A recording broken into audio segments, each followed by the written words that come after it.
1985- 조치훈 그때 그 뒤이야기 4엔드 손종수. 전투는 하변을 기듯이 좌에서 우로 이동해갔고 시간도 오후 5시를 넘어섰는데 화면에 보이는 조치훈은 헝클어진 머리를 쥐어뜯다가 기록원에게 저녁 식사를 위한 봉수는 몇이냐고 물었다. 5시 반이라는 대답을 들었는지 못 들었는지 조치훈의 신음소리가 이어졌다. 그리고 잠시 후. 봉수할까요? 뭐 좋을 대로. 그냥 둬버릴까요? 저녁을 먹지 말고 계속 두자.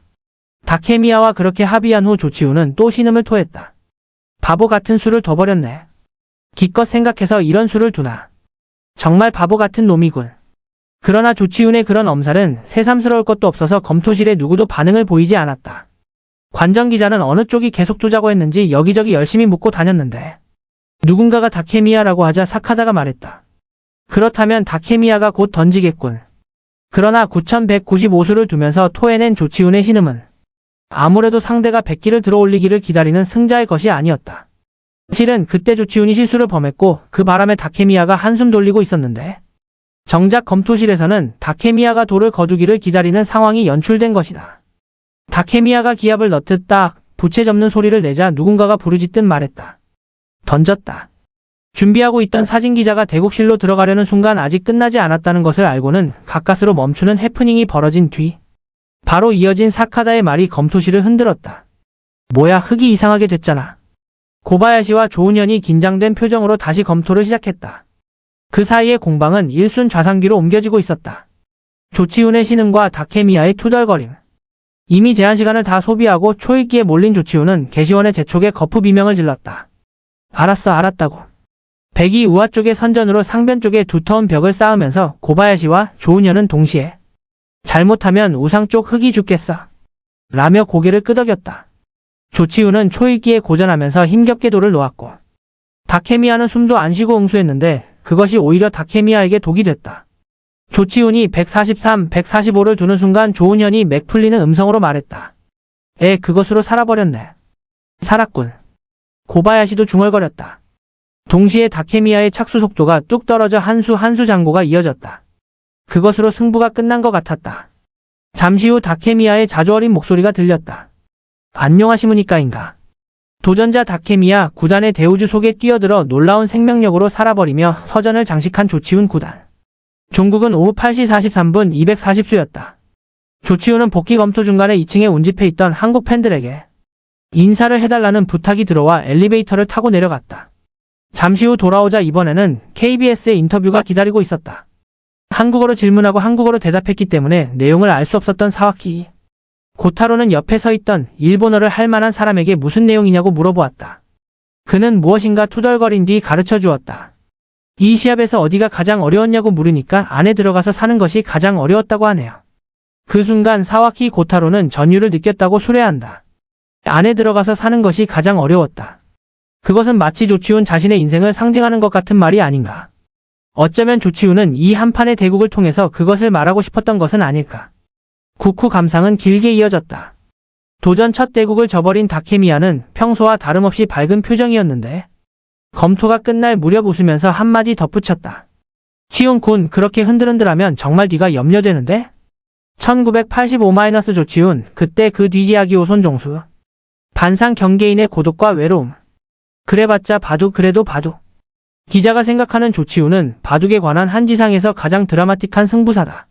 목숨을 걸고 둔다는 말을 유행시켰던 청년기의 조치훈은 8-90년대 프로바둑을 지향하는 청소년들이 가장 닮고 싶어했던 우상이었고 86년의 교통사고 이후의 휠체어 대국은 20여 년이 흐른 지금 하나의 전설로 회자되고 있다. 상금에 관한 한 여전히 최고액을 자랑하는 일본에서 랭킹 13위를 석권하는 대상관을 4차례나 기록했고 타이틀 획득수에서도 일본 프로바둑 신기록 71회 2위. 사카다 AO 64회를 보유하고 있으니 부와 명예를 확실하게 거머쥔 셈인데 그는 과연 행복할까? 안에 들어가서 사는 것이 가장 어려웠다는 그의 말이 오래전 유력일간지. 기자 칼럼에서 본 기억 그대로 순수하게 일본에서 한국인으로 살아가는 것이 어려웠다는 말로 치환될 수 있다면, 그리고 한국 바둑계와 팬들이 그 모든 사실을 있는 그대로 온전히 받아들여 주었다면 그는 행복했을 것이고 앞으로도 행복할 것이다. 그러나 유감스럽게도 현실은 그렇지만은 않았던 것 같다. 한국을 떠나서 한국의 바둑계를 떠나서 이야기되는 조치훈은 대단히 유쾌하고 위트 넘치는 사람이지만 그는 한국을 떠날 수는 있어도 한국인임을 부정하지 못하는 사람이고 그가 생각하는 20년 전의 한국인 조치우는 그다지 행복한 것 같지 않다.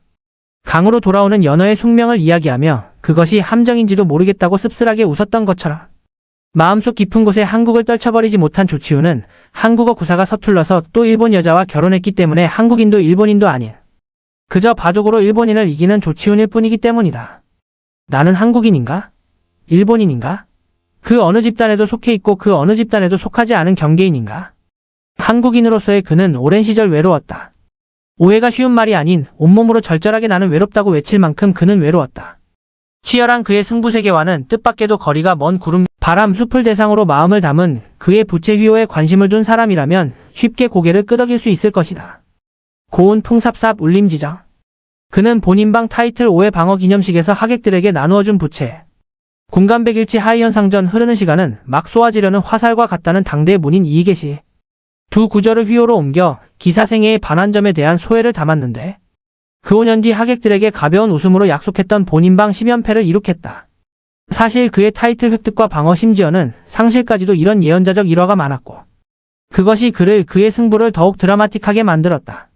그의 어록에 남겨진 그래봤자 바둑, 그래도 바둑이라는 말은 평범한 사람들의 생애에 아무런 영향도 끼치지 못하는 바둑이지만 그런 바둑에 생의 모든 의미를 걸 수밖에 없었던 승부사로서의 감회가 담긴 촌철살인의 명구로 꼽힌다. 요즘 그의 마음은 10여 년 전 어느 날 대국 도중에 활짝 펼쳐든 부채에 잡힐 휘호로서 헤아려 볼 수 있지 않을까 싶다. 오유지족. 석가모니께서 수행 6년의 깨달음을 유언처럼 제자들에게 전한 말이라던가. 오직 스스로 족함을 안다. 그렇게 마음을 추스를 때까지 태어난 곳을 향해서 또 그곳의 사람들을 향해서 얼마나 많은 빛깔의 애증을 떠올리고 가라앉혔을까. 단 한 사람의 육친 그런 사람이니까. 서울 기성전으로부터 일주일이 흘렀다. 그날 밤 조치훈과 만나기로 약속한 사와키 고타로는 일본 기원 기자실에서 혼자 모니터를 보고 있었다. 화면에는 조치훈과 대만 출신 왕리청의 대국이 비치고 있었다. 조치훈은 기성전 도전기 중간에도 몇몇 기전에서 바둑을 둬야만 했는데 이 대국도 그 중에 하나였다. 조치훈은 9시에는 끝날 테니 10시경에 만나자고 말했지만 바둑은 좀처럼 끝나지 않았다. 10시가 넘어서고 있었다. 잠시 후 패싸움에서 이겨 조치훈이 근소한 차로 왕리청을 이겼다. 12시가 지날 때까지 검토가 계속되었고 모든 것이 끝났을 때는 모두 기진맥진했다. 밖으로 나온 두 사람은 택시로 시부야까지 나가 넓은 테이블이 있는 바에서 시원하게 맥주를 한잔했다. 그리고는 자연스럽게 일주일 전에 서울 이야기로 돌아갔다. 사와키 고타로는 마차는 달린다의 마지막 장면을 다음과 같이 마무리했다.